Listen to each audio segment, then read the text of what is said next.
Mi nombre es Maravillas. Llevo desde los 18 años viviendo en Reino Unido. Pero aún a veces me gusta pensar que soy hija de la pólvora y del mar. Estoy llena de música, verbenas y jazmines que me bailan por dentro. Pero soy hija de un monstruo y de una mujer enjaulada, como todas. Hubo un tiempo en el que mi madre era más grande que yo. Me abrazaba y me sostenía, me mecía y yo me sentía pequeña. Ahora soy yo la que me siento así de pequeña en brazos de mis hijos. Y ahora mi madre se me encoge como si quisiera desaparecer cuando la tengo entre mis brazos. Siento que la vida me pasa por dentro. Y lejos de convertirme en vasija, me recuerda que soy sujeto de lecciones trascendentales. Y la vida hecha de olas y mareas que vienen y van, cambia una y otra vez, repitiendo ecos, mudando estribillos. Ahora soy yo la hija que lamenta la distancia que me separa de mi madre, y soy también la madre que añora a sus criaturas al separarse inevitablemente de ellas, en un ciclo infinito que ocurre al calor de un fuego incombustible, con mayor o menor vínculo, con más culpa que amor, con reflejos que rebotan y se multiplican entre brazos abiertos, cerrados, encogidos, vacíos e inalcanzables. Y mientras yo me despido de una maternidad activa y de una madre que ya no materna activamente, me pregunto, ¿qué es una madre? ¿Cómo maternamos? Más allá del anuncio que sugiere que planchemos con una sonrisa, más allá de estereotipos y de lo bueno y lo malo que tanto nos limita. ¿Y qué es una madre en una sociedad en la que aún se espera de nosotras que maternemos siempre, que renunciemos a todo lo que se supone que debemos querer perseguir? Y cuando comienzo el proyecto de este documental, una noticia me grita desde el otro lado del océano.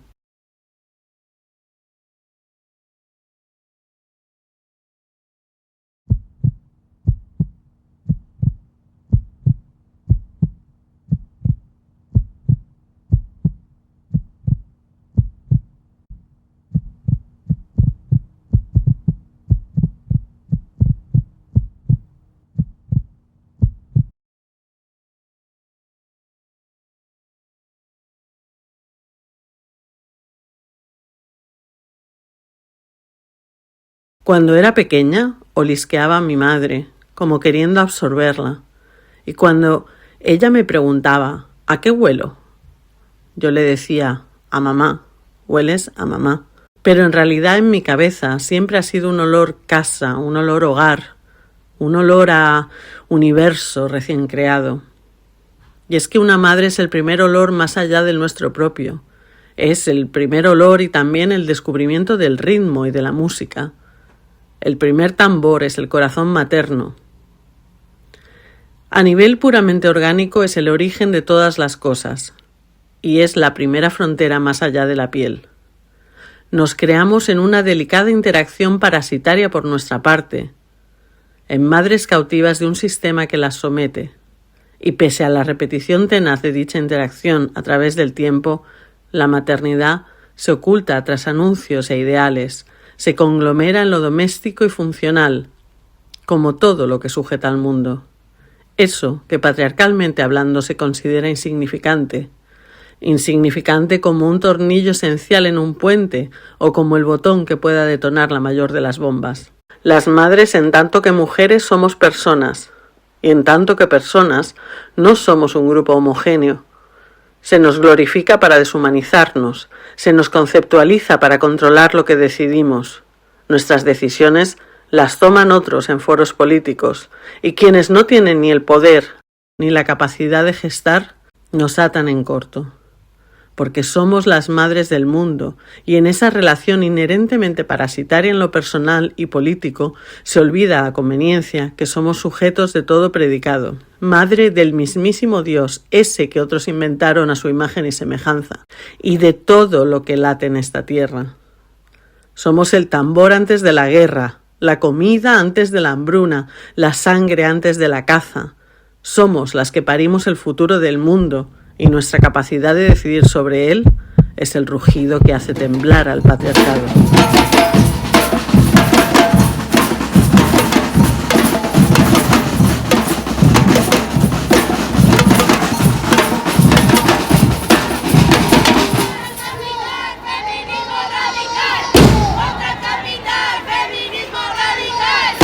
de Miguel, por ejemplo, dice, a través de los hijos nos han oprimido, han conseguido oprimirnos por los hijos, no echándole la culpa a los hijos, sino... Sí, ha servido de... Ha servido, claro, de anclaje, ¿no? Ahí para pillarnos.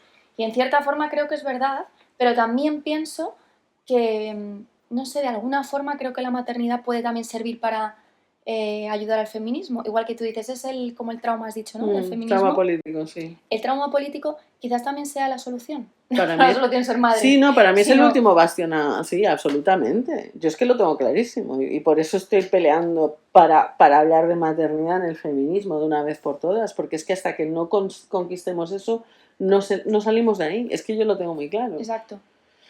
Y te estaba escuchando y estaba pensando, es que es curioso porque para mí es el mayor superpoder, o sea, es que es una historia de superhéroes chula, ¿no? Porque es el mayor superpoder y al mismo tiempo la debilidad, ¿no? Es un poco de la kriptonita esta, ¿no? Exacto. Porque es precisamente eso, esa capacidad de gestar y parir, que es absolutamente nivel diosa, que luego por otra parte es donde nos atan, donde nos someten, porque saben que no vamos a poder discernir eso, porque no hay un vínculo igual. Y esto es una cosa que cuesta muchísimo de entender, y cuando te pones a explicar eso enseguida es lo que decías tú hace un momento, ¿no? Claro, es que queréis parir como conejas otra vez y volver a estar subyugadas. Sí, hacer las tratwise. No, pero es que lo que tampoco quiero es pensar que no tengo esa capacidad, porque la tengo y de hecho es por ahí que me han sometido siempre. Entonces quiero ser yo la única que decida sobre ello, para ejercer, para ser madre, o sea, para hacer eso o para no serlo. Claro. Pero es que no estamos ahí. No. Estamos reaccionando a... Estamos reaccionando todo el rato a la violencia para empezar y ese tema está muy aparcado, yo creo, dentro del feminismo, incluso nosotras, ¿eh? Yo esto lo hablo un montón con Zua y lo hemos hablado un montón a raíz de ser ella madre y a raíz de ser yo ahora madre, y de hecho queremos empezar a hacer más activismo en ese sentido, claro, porque va cambiando tu vida y es como, es que no... hay que hablar de esto, o sea, tenemos que hacer activismo por las madres, también porque viendo... O sea, yo creo que te haces una idea muy clara de la situación de las mujeres en general a nivel nacional o internacional cuando ves cómo están las madres. Claro, porque son las primeras sometidas normalmente. Exacto. Y las que sufren el daño colateral, entre muchas comillas, porque se les agarra por los hijos, se les ataca por los hijos, se les martiriza. ¿Y vienes conmigo un poquito? A ver, solo para ver si así... Quiere estar entretenida. Hola, Mar. Muchísimas gracias por contar conmigo. La verdad que yo digo que por haber nacido en un país que no tenemos nada como madre, ¿no? No nos dan derechos por el hecho de ser madre. Es muy dolorosa para mí que, aunque los niños son míos, ¿no? Yo he dado luz a ellos y aún así no tengo derechos ni de visitar a mis hijos, que llevo más de casi, sí, es que como llevo más de un año sin ver a mis hijos, y para mí esto es que me duele mucho, digo, pero ¿hasta cuándo tengo que aguantar esto? Y su padre no me permite ni hablar con ellos. Y eran muy pequeños cuando su padre les llevó. Los mellizos tenían 18 meses. Y yo me acuerdo muy bien la noche que les llevó y yo no podía dormir del dolor de pecho que les tenía que amamar. Como esto, hubo muchos tiempos que sufrí. Y sabiendo esto, que ellos también están sufriendo, como son niños y no pueden hablar. Y para mí es un sufrimiento y un dolor que siempre estoy ahí. Es una violencia vicaria que estoy sufriendo por mi ex marido, que él siempre me maltrató y ahora no me deja ni hablar con ellos. Estoy deseando el día de que pueda pasar a ellos, a mis hijos, que son muy pequeños, pero no sé cómo será el futuro, cuándo nos podemos volver a vernos. ¿Cuándo se empieza a ser madre? ¿Cuándo lo empecé a ser yo? ¿En qué punto, en qué momento? ¿Decidiendo no serlo? ¿Siéndolo después? Hello! Hello, Mara. Oh, How are you? it's so nice to see you. Yes, same here. Oh my Are gosh. you really still look similar to how I remember you. Same with you. You know, there's two things I remember. One, that I was giving up. I was in that point of like, this is too hard, you know, and my now ex-husband at the time was saying, oh gosh, you know, she looks tired, you know, and then you came, so it was the shift changed and you came in, and I don't know, it must have been just before, I think it was half an hour, 40 minutes before I gave birth. And I heard you talking to Rory and saying, you know, Rory say, I think she's too tired, you know, and you said, nonsense. With your very sweet, calm manner. And you just, I can picture you going like that and saying, I think you say something along the lines like, women give birth after 3 solid days of work, you know, so she can do this. And that was it. I just needed to hear you saying that to him, to I believe. believed in you, yes. Yeah, absolutely. So then the next thing is like, I was reviewing the notes 3 years later for something to do with my work or something, or out of curiosity, and I knew, you know, I understood the acronym, and I was like, oh, Kier was posterior. And I say to you, you never told me Ruth that Kier was back to back. And you say, well, you birthed him, didn't you? Well, then you might have given up and thought this isn't possible for me to give I know. birth, you know. It's just like those two things taught me so much about us women, about our relationship with ourselves and our relationship with other women, and the Yes. trust in ourselves and our midwives. Exactly. That is so important that you can trust, each other, really. Yeah, It's a two-way street, isn't it? yeah. And have you changed the way you see, I don't know, birth in all? How many years have you been working as a midwife, Ruth? 40 years.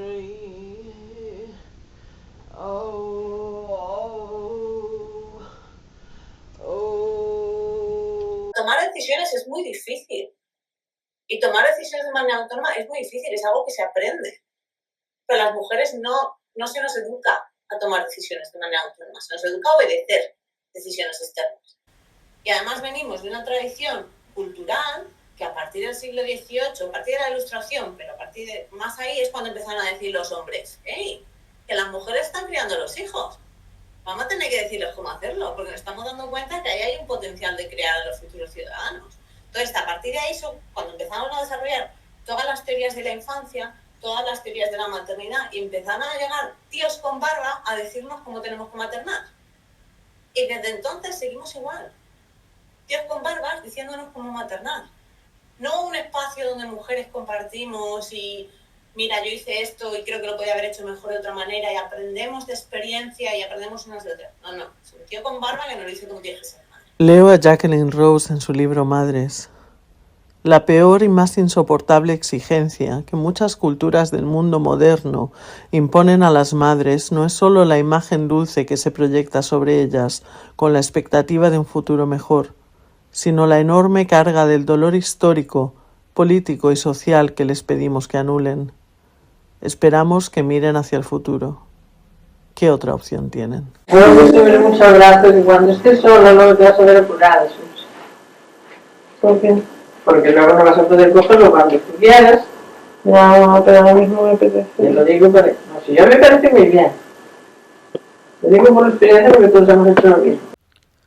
No puedo evitar preguntarme si mi madre ni siquiera tuvo la libertad de mimarme, de cogerme en brazos tanto como hubiera querido. Ahora me mima sin que importe el tiempo, el cómo ni el cuándo. Y agradezco el haber transgredido sus propias normas.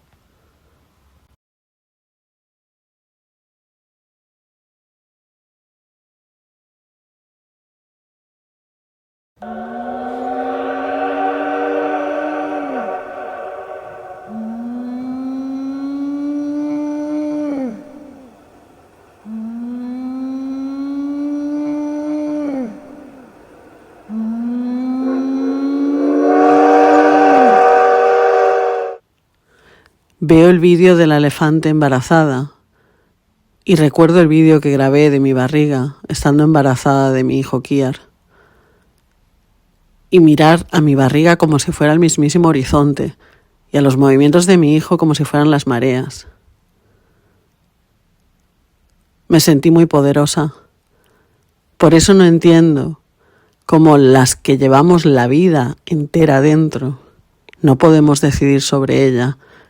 Cómo hemos llegado a estos límites de opresión en los que ni siquiera tenemos el control sobre nuestros cuerpos, sobre cómo parir, sobre si queremos hacerlo, dónde hacerlo, cómo criar a los hijos que nos crecen dentro. Nada de eso nos pertenece, yo creo que precisamente porque es un poder absolutamente apabullante. ¿Y a ti qué te gustaría que fuera diferente para mi hija, para tu nieta?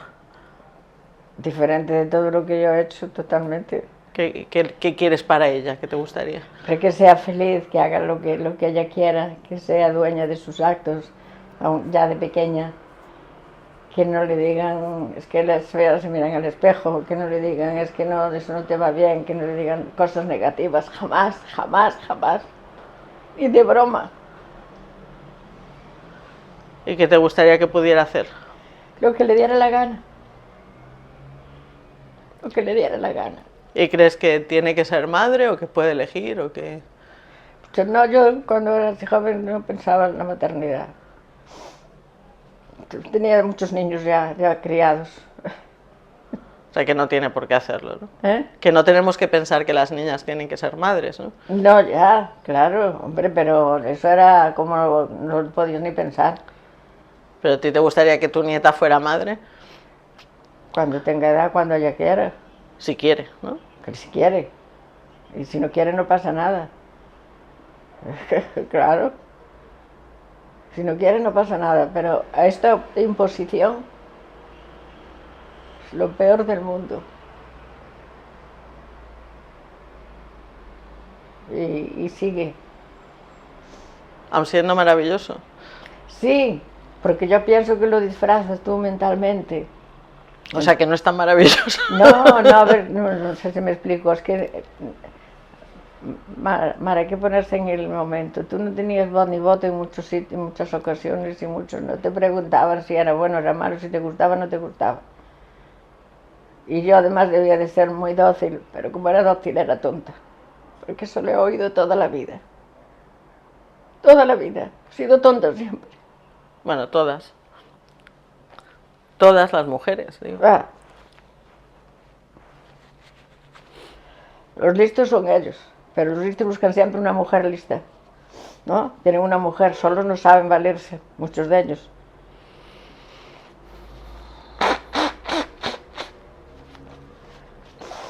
Me tocó en la época. Hay preguntas que dan miedo. Hay historias que no se pueden repasar. La identidad propia, desde la perspectiva de la madre, se hace complicada. Aprovecho un viaje a Londres para ir a ver amigas y matronas que estuvieron ahí cuando yo empezaba a ser madre. ¡Te asustes! ¡Hola! Y bueno, claro, es que allá había matronas de todas partes de México y de Sudamérica. Y pensaba, cuando tenga un hijo o una hija, pues me la llevo conmigo a los partos. Imagínate, qué locura. Aquí en Inglaterra yo, perdón, ¿es okay if my 2-year-old comes along? Nada, romantizando e idealizando situaciones que aún no han pasado. Evidentemente, la vida luego es muy diferente y no me lleve a ningún parto a mis hijas. Pero sí que evidentemente, sobre todo con las dos primeras, hablé mucho del parto y miraban fotos y el cuerpo humano y la mujer y nos explorábamos y me exploraban y mirábamos vídeos y fotos y bueno, sobre partos. Y vences tus miedos y creces. Y tus miedos que se han ido pasando de generación en generación, que van a ti y que pasarán a tu bien en cierta medida a en mi caso, mis hijas. Me viene a la cabeza Alice Guy Blaché, la primera persona en dirigir una película. Una mujer excepcional que allá por 1897 se hizo productora de cine y llegó incluso a inventar diferentes técnicas cinematográficas, entre ellas formas de colorear las películas.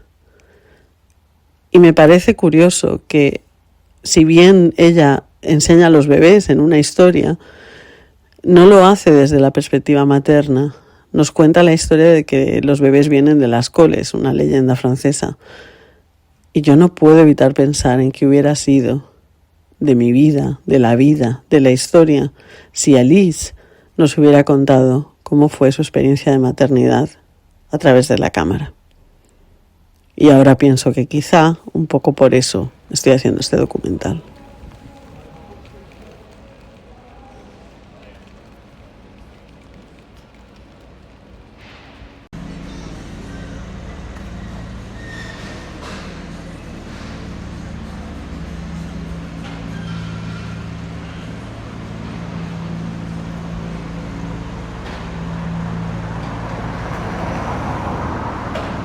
Me molesta tener que definir a las mujeres como no madres, porque me da la sensación de que entonces estamos diciendo que es que hay que ser madre. Es que yo creo que pasa eso, mucho. Es que creo que todo empezó por esta misma... Puede ser. Algo así, ¿no?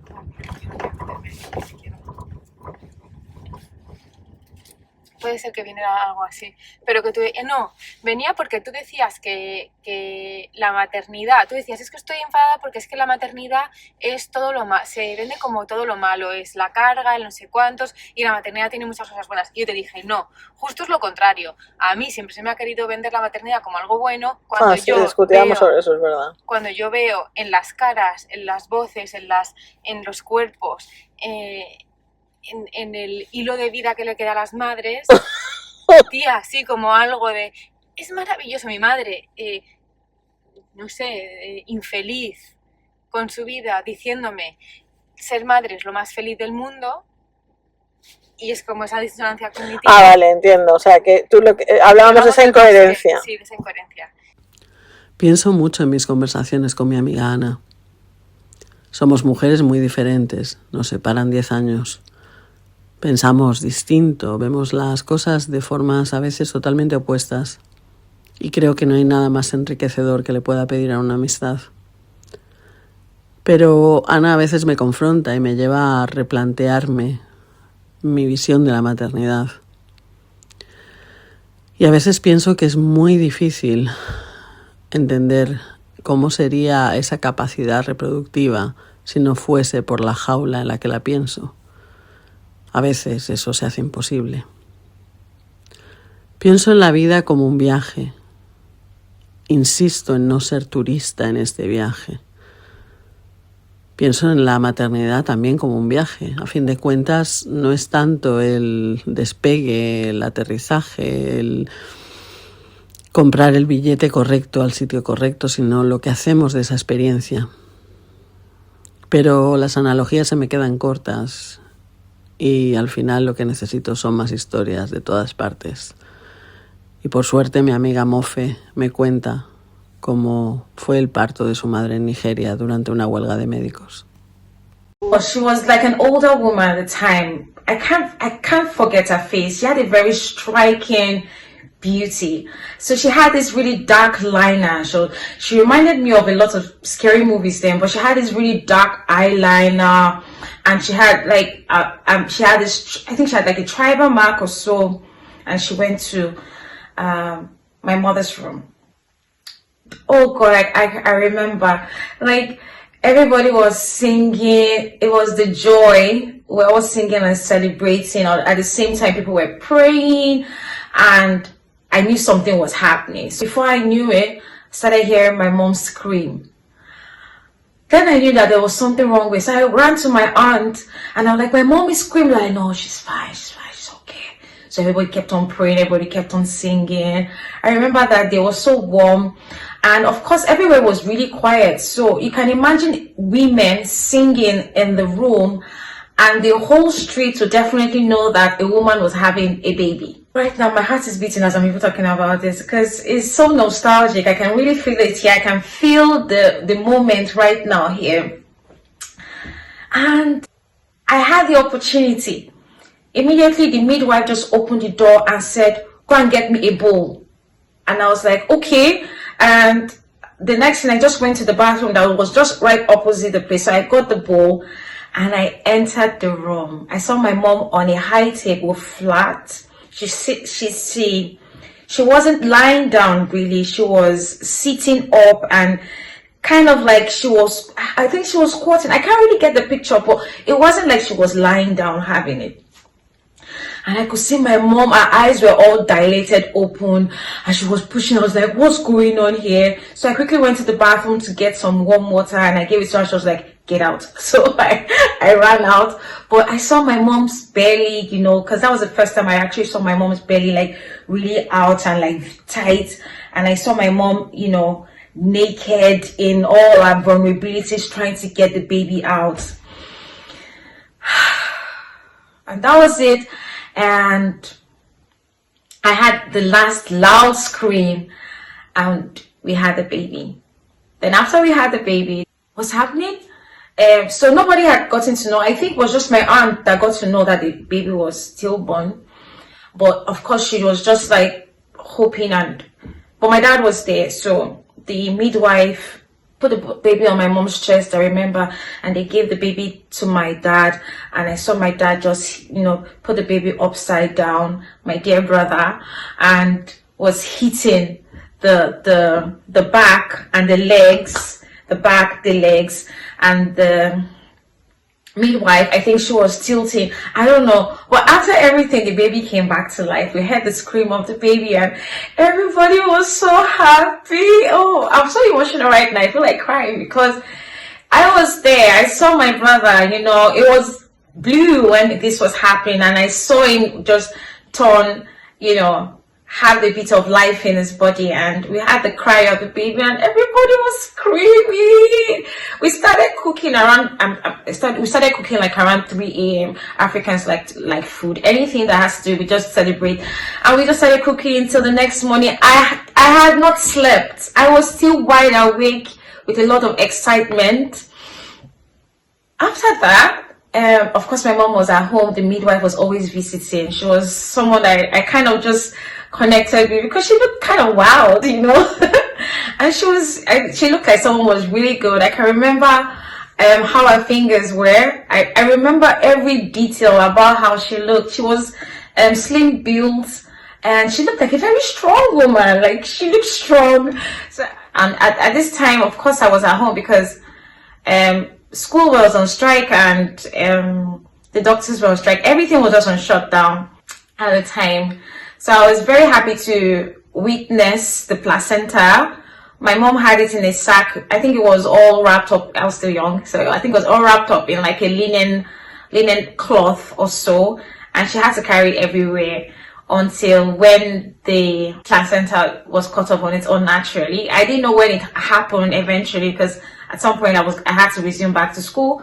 But yes, because I was always seeing my brother almost every day. So one day I saw that placenta, because I didn't have the name to it, but I think at the time I had a name to it, and I was like, oh, where's that rope, you know? And eventually it was cut off on its own naturally, and they put this clip on. But yeah, I was able to see that. It was actually, if I can look at it vividly, it was like a dried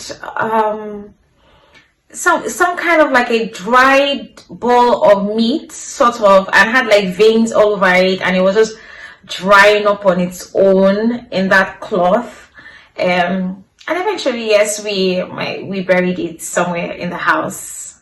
I don't know where that is right now, but yes, we buried it somewhere in the house close to a tree, and that's it. I'm really proud of my mother right now, just talking about this. I've always told my mother that because I've always told my mother that I've always been proud of her, knowing about that particular day and actually just revisiting the memory right now, speaking about it. I feel like my mother is one of the strongest women I've ever met, because just hearing her scream, trying to push out that baby out.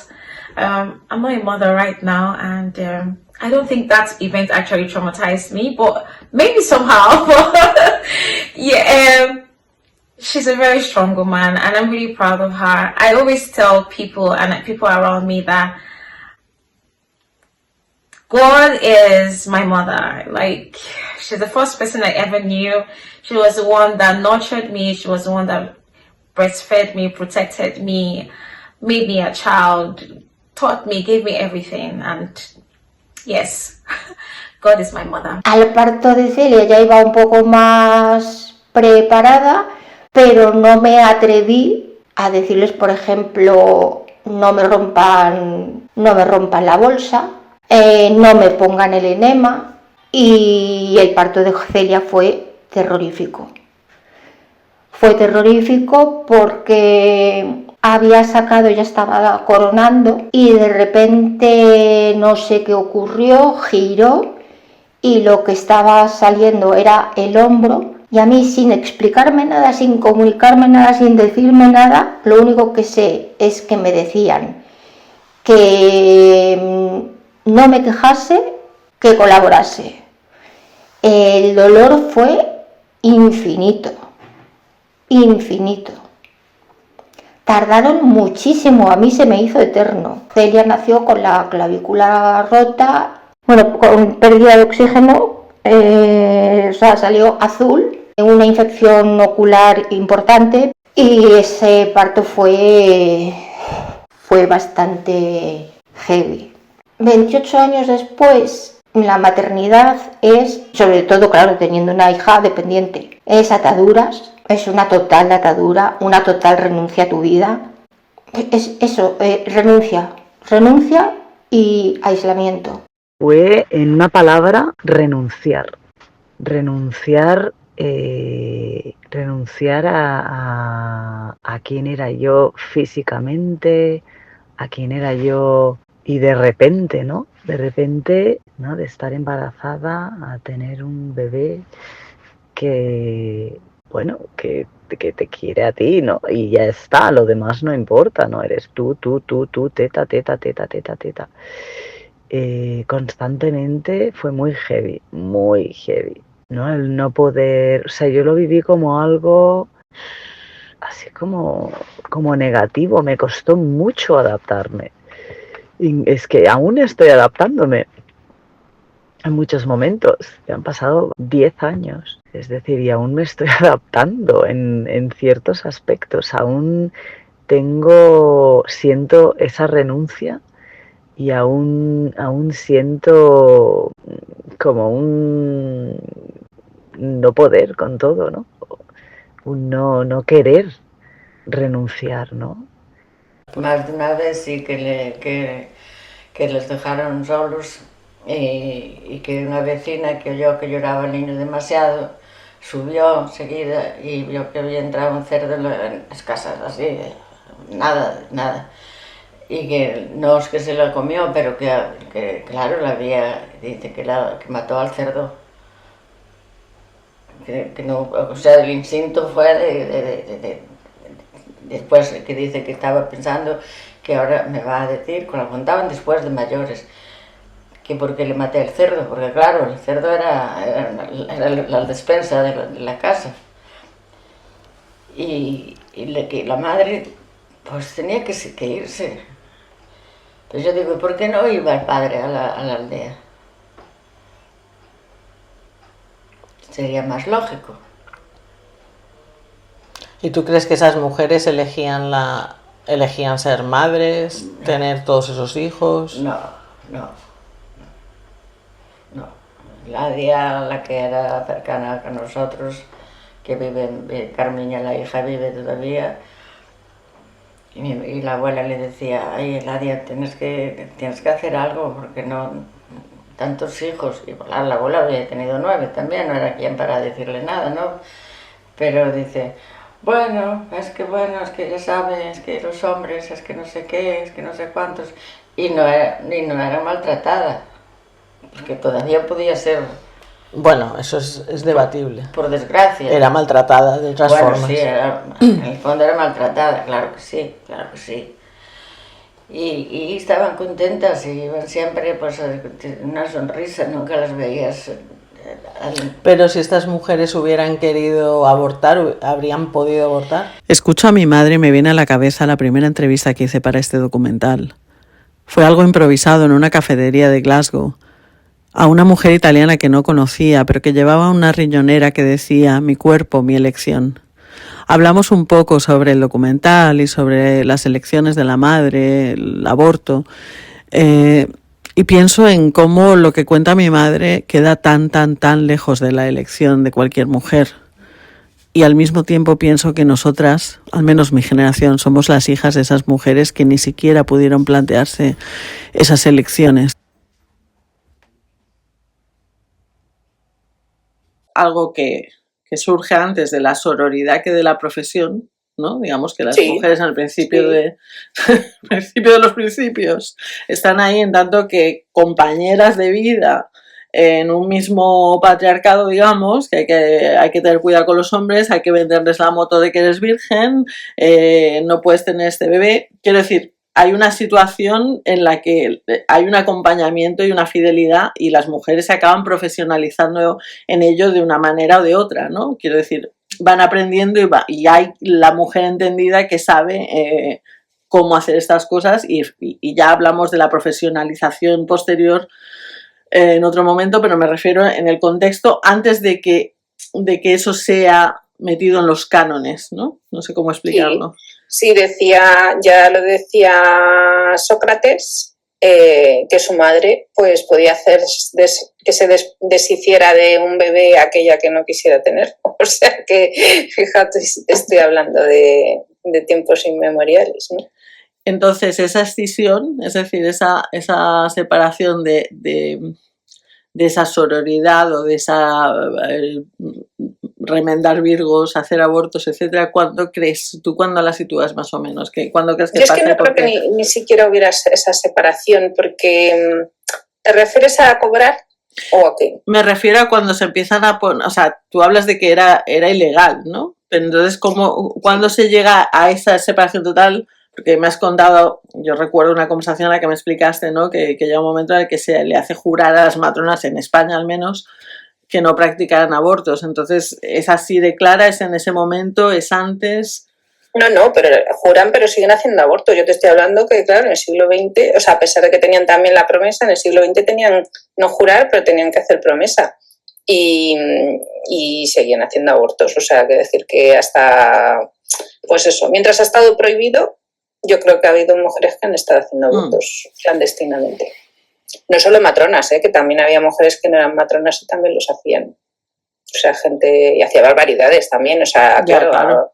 Ha habido muchas muertes, ¿no? Con eso, pero, en fin, claramente, pues es que la mujer que no quiere tener un hijo va a abortar, sea como sea, si es yo siempre digo eso, ¿no? O sea, para gente esa que están en contra del aborto, es que si no abortan por vía legal, lo van a hacer por vía ilegal y va a ser más peligroso y va a ser peor, ¿no? Entonces, ¿Y dónde crees que estamos ahora con las matronas, ya no solo con el aborto, pero la profesión de las matronas ahora mismo, en tu experiencia? ¿Dónde estamos? ¿Cómo estamos? Pues mal. Concluyo mi viaje a Madrid yendo a la manifestación feminista junto con mis compañeras, lesbianas feministas radicales. Lo hago como la mujer de 52 años que soy. Lo hago como lesbiana. Lo hago como la mujer que abortó. Lo hago como la madre de una niña y 2 niños. Lo hago como mujer maltratada. Lo hago por mi madre, por las que fueron, por las que no están, porque me pesa el pasado de las mujeres en la espalda y me duelen los ojos de imaginarme un futuro que no sé cómo ver. Lo hago por la liberación de las mujeres. Lo hago por mí y por todas mis compañeras. Porque nací mujer y moriré siéndolo. Lo hago entre redobles de campanas, de iglesias que nos condenaron por mujeres que paríamos a hijos con el pecado original. Lo hago entre árboles de Navidad que celebran el nacimiento de un hijo que llegó al mundo a través del vientre de una mujer, que no era importante porque antes que ella estaba Dios y después también, como ocurre con las mujeres que son utilizadas para parir a los hijos de otros en pleno siglo XXI. Lo hago porque no me queda otra. Salió del mundo conocido al que sería su casa una noche que hasta la calle quemaba, como lo hiciera Alabama. A lo lejos las sirenas, mientras la nuestra, protegida y esperada, llegaba acariciada por otros 2 hermanos. Y pese a las repeticiones, le prometí cambiarle la historia. Así que érase una vez que se era una pequeña que fue fuerte. Mamó supervivencia. Tuvo el amor como lengua. Y creció llovida por el rocío de mis ojos.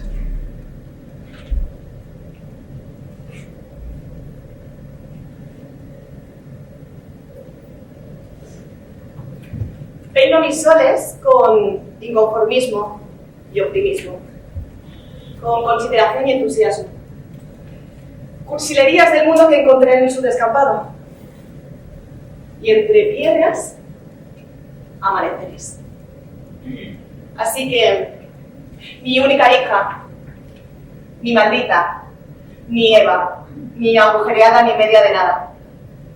Bendita sí seas tú y todas las demás. Siempre. Al encontrarla a ella me encontré yo. Dentro de ese todo infinito que estaba dentro de uno aún mayor. Como las muñecas rusas. Eso es.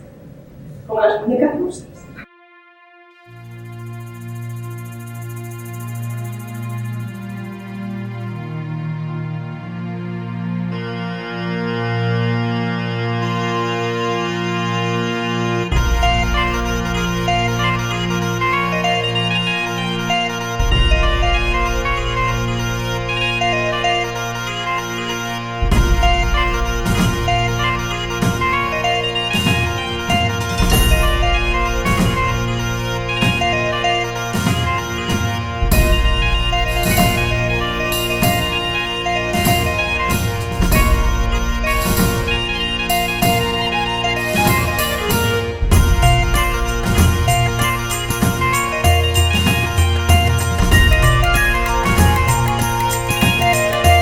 ¿Qué has hecho si no hubieras tenido hijos? Pues no lo sé. Artista del circo. O sea que te has perdido algo.